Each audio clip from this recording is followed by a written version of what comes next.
नमस्कार दोस्तों, RJ classes में आपका स्वागत है। और आज का जो सामान्य अध्ययन का टॉपिक है और इसमें मैंने टॉप जो 25 क्वेश्चन लिए हैं जो परीक्षाओं में आते रहते हैं और काफ़ी महत्वपूर्ण भी हैं। तो वीडियो शुरू करते हैं।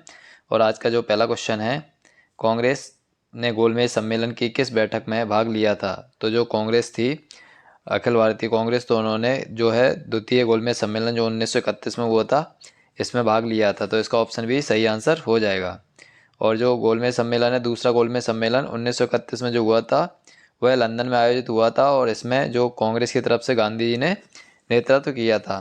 और अगर आपसे कई क्वेश्चन पूछा जाता है एग्जाम में कि गोलमेज सम्मेलन की तीनों जो सम्मेलन थे उनमें किसने भाग लिया था, तो इसमें डॉक्टर भीमराव अंबेडकर ने भाग लिया था। तो यह भी काफ़ी महत्वपूर्ण प्रश्न है। इसके बाद अगला क्वेश्चन है कि जलियांवाला बाग हत्याकांड जो 1919 में हुआ था, आपको पता होगा 1919 में हुआ था, के विरोध में किस भारतीय ने वायसराय की कार्यकारिणी परिषद से त्यागपत्र दे दिया था? तो जो सर शंकरन नायर हैं, इन्होंने जो है वायसराय की कार्यकारिणी से त्यागपत्र दे दिया था। ऑप्शन डी इसका सही आंसर हो जाएगा। इसके बाद हम अगला क्वेश्चन देख लेते हैं। किस योजना के तहत ब्रिटिश सरकार ने भारत छोड़ने तथा भारत के विभाजन की जो है घोषणा की थी? तो जो लॉर्ड माउंटबेटन योजना आई थी, इसके तहत यह घोषणा की गई थी। ऑप्शन ए इसका सही आंसर हो जाएगा। और लॉर्ड माउंटबेटन ही जो है भारत की स्वतंत्रता के समय अंतिम अंग्रेजी वायसराय था।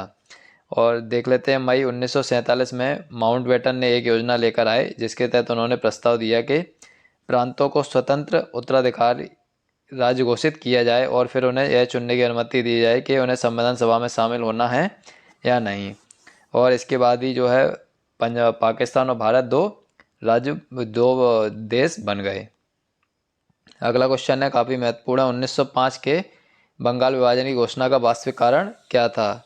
तो जो बंगाल विभाजन हुआ था 1905 में, इसका जो वास्तविक कारण था जो बंगाल के राष्ट्रीय आंदोलन को विघटित करना था। ऑप्शन ए इसका सही आंसर हो जाएगा।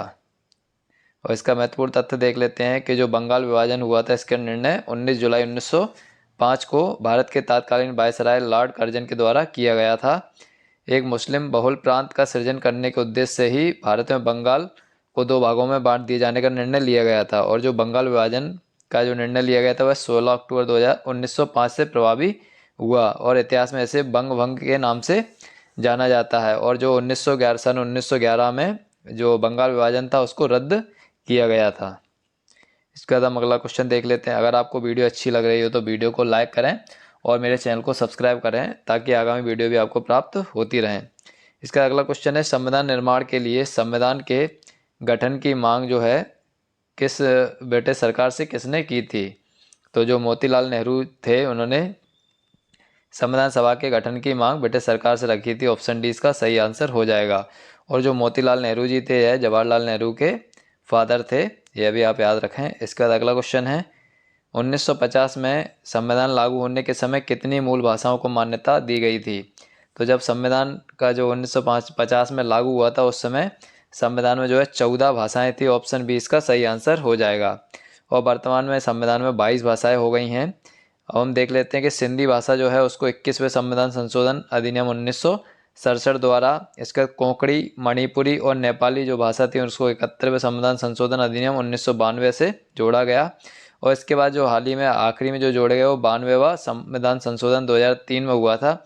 इसके द्वारा बोडो, डोंगरी, मैथिली और संताली भाषा को संविधान में जोड़कर जो है अभी वर्तमान में 22 भाषा है। बोडो, डोंगरी, मैथिली, संताली को हम BDMS ऐसा करके शॉर्ट में याद रख सकते। B for Bodo, D for Dogri, M for Maithili और S फॉर संताली हो जाएगा।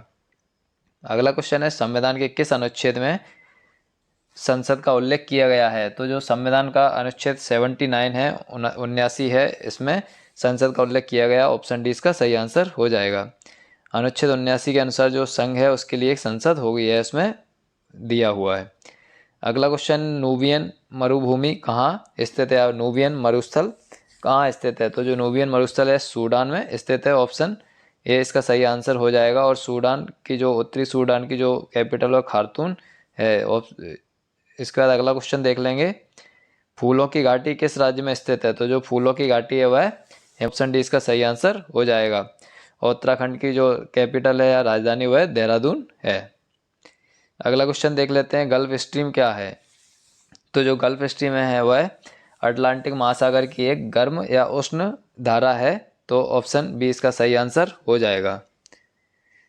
इसके बाद हम अगला क्वेश्चन देखते हैं कि जामनगर जो कि गुजरात में स्थित है, में किस कंपनी की रिफाइनरी कार्यरत है। तो जो जामनगर, इसमें जो रिलायंस है, रिलायंस की कंपनी जो है कार्यरत है। ऑप्शन सी इसका सही आंसर हो जाएगा। 12वां क्वेश्चन देख लेते हैं, ब्रिटिश संसद के लिए चुने जाने वाले पहले भारतीय कौन थे। तो जो ब्रिटिश संसद है इसके लिए, हाउस ऑफ कॉमन्स के लिए जो है दादा भाई नौरोजी चुने गए थे। ऑप्शन डी इसका सही आंसर हो जाएगा। इसका हम देख लेते हैं कि दादा भाई जो नौरोजी थे उन्हें 1892 के जो आम चुनाव हुए थे वहाँ फिंसबरी सेंट्रल से लिबरल पार्टी के लिए चुने गए थे और यह पहले ब्रिटिश भारतीय सांसद थे। क्वेश्चन 13 देख लेते हैं, संविधान की किस अनुसूची में राज्यों के नाम और उनके राज्य क्षेत्र का ब्यौरा दिया गया है। तो जो पहली अनुसूची है उसमें राज्यों के नाम और उनका जो राज्य क्षेत्र उसका ब्यौरा दिया गया। ऑप्शन ए इसका सही आंसर हो जाएगा। अगला क्वेश्चन है, भारतीय संविधान के किस अनुच्छेद में अंतर्राष्ट्रीय शांति और सुरक्षा के संवर्धन का प्रावधान किया गया है। तो जो राज्य के नीति निर्देशक तत्व होते हैं उनमें जो अनुच्छेद 51 है, ऑप्शन सी, वह अंतर्राष्ट्रीय शांति और सुरक्षा के संवर्धन की बात करता है। ऑप्शन सी इसका सही आंसर हो जाएगा। अगला क्वेश्चन देख लेते हैं, यदि किसी मंत्री के विरुद्ध अविश्वास प्रस्ताव पारित हो जाता है तो क्या प्रभाव पड़ता है या फिर क्या होता है। अगर किसी मंत्री के विरुद्ध अविश्वास प्रस्ताव पारित हो जाता है तो संपूर्ण मंत्रिपरिषद जो होती है उसको त्यागपत्र देना पड़ता है। ऑप्शन डी इसका सही आंसर हो जाएगा, जिसे हम सामान्य भाषा में सरकार का गिरना भी बोलते हैं।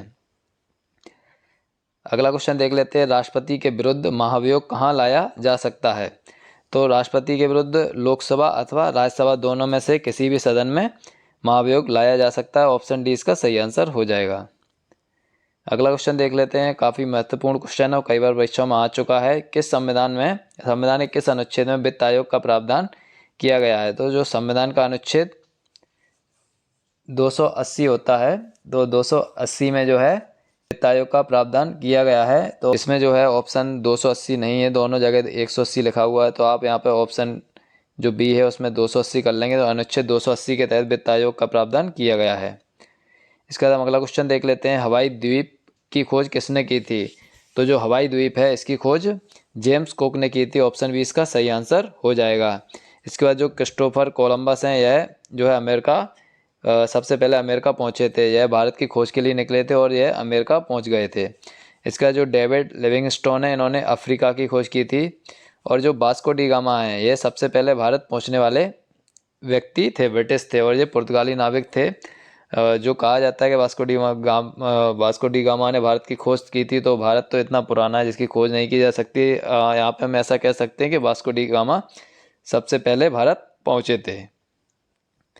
इसके बाद हम अगला क्वेश्चन देखते हैं, विश्व में लौह इस्पात का सर्वाधिक उत्पादन करने वाला केंद्र कौन सा है। तो जो ऑप्शन सी है पिट्सबर्ग इसका ऑप्शन जो है सही आंसर हो जाएगा। ऑप्शन सी इसका सही आंसर है।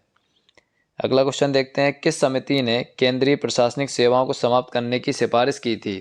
केंद्रीय प्रशासनिक सेवाएं जैसे आईएएस और आईपीएस हैं, इनको जो है समाप्त करने की अनुशंसा की थी। तो जो राजमन्नार समिति है, इन्होंने इसको समाप्त करने की जो है अनुशंसा की थी। ऑप्शन ए इसका सही आंसर हो जाएगा। अगला क्वेश्चन देख लेते हैं, किस अधिनियम द्वारा भारत में पृथक निर्वाचन का प्रावधान किया गया था। यह काफ़ी इंपॉर्टेंट क्वेश्चन है और कई बार परीक्षाओं में आ चुका है। तो जो मार्लियामेंटो सुधार था 1909 में हुआ था, उसके तहत जो है पृथक निर्वाचन का प्रावधान किया गया था। और जो निर्वाचन का जो पृथक्करण किया गया था, वर्ग, जाति, धर्म और भी आदि जो आधार थे उन पर पृथक निर्वाचन क्षेत्र बनाने का प्रावधान किया गया था। मतलब इसमें ऐसा था कि मुस्लिम बहुल क्षेत्र है तो वहाँ मुस्लिम जो है चुनाव लड़ेंगे, ऐसा इसमें पृथक्करण का सिद्धांत था। अगला क्वेश्चन है, संविधान की 6वीं अनुसूची जो है उसमें किन राज्यों के लिए विशेष प्रावधान किया गया है। तो संविधान की जो 6वीं अनुसूची उसमें त्रिपुरा, मेघालय, असम और मिजोरम, यानी असम, त्रिपुरा, मेघालय और मिजोरम। ऑप्शन सी इसका सही आंसर हो जाएगा। इन राज्यों से संबंधित विशेष प्रावधान है और इन राज्यों के कुछ क्षेत्रों को जो है आदिवासी बहुल क्षेत्रों को उन्हें जो है प्रशासनिक और राजनीतिक जो है कुछ विशेषाधिकार प्राप्त होते हैं। तो ऑप्शन सी इसका सही आंसर है।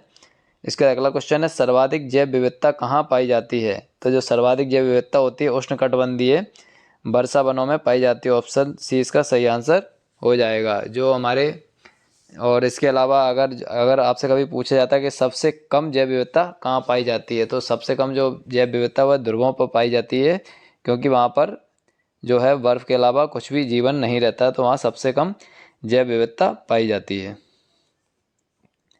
इसका अगला क्वेश्चन देख लेते हैं, किस देश में सर्दियों में वर्षा होती है। तो जो ऑप्शन सी है नॉर्वे में जो है सर्दियों में वर्षा होती है। ऑप्शन सी इसका सही आंसर हो जाएगा।